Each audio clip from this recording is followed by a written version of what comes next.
हम मीनू झा प्रणाम करे छी सब मिथिलावासी के। आई हम एकटा मधुश्रावणी में जे टेमी दागल जाइए से गीत गाबऽ जा रहल छी। ई गीत पारंपरिक छी। कोशिश करे छी जे सब गोटे के नीक लागे और मधुश्रावणी के सब मैथिलानी के बहुत बहुत शुभकामना, हार्दिक शुभकामना। जय मिथिला, जय मैथिली। चले चलू बहिना हकार पुरैला, टुनी द के बर एलन टेमी दगैला। चले चलू बहिना हकार पुरैला, टुनी द के बर एलन टेमी दगैला।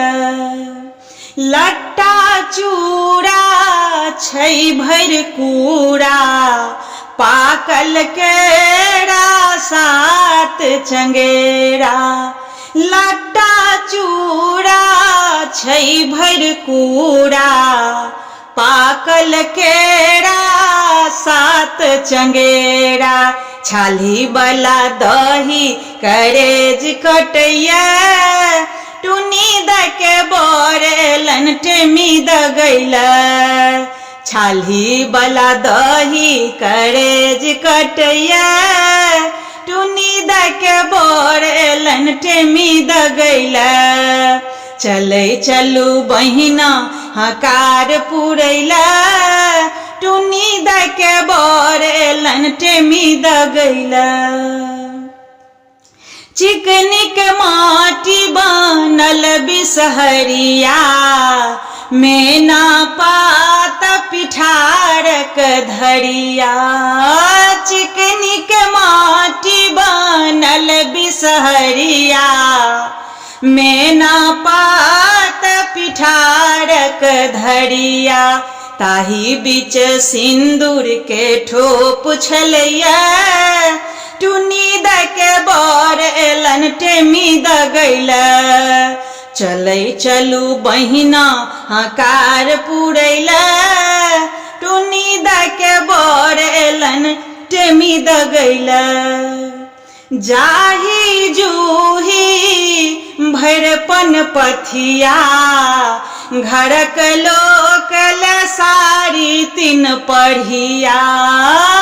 जाही जूही भैरपन पथिया, घरक लोकल साड़ी तीन पढ़िया। टुनी दले ललका पटोरे लैया, टुनी द के बर एलन टेमी दगैला। चले चलू बहिना हकार पुरैला, टुनी द के बर एलन टेमी दगैला। सड़ल औकड़ी भैरपन पथिया, देखी कथा बाली के होइ छन कुही। सड़ल औकड़ी भैरपन पथिया, देखी के कथा बाली के होइ छन कुही। बोरक मैक छाती बर कठोर छलैया, टुनी द के बर एलन टेमी दगैला। बोर मैक छाती बर कठोर छलैया, टुनी द के बर एलन टेमी दगैला। चले चलू बहिना हकार पुरैला, टुनी द के बर एलन टेमी दगैला।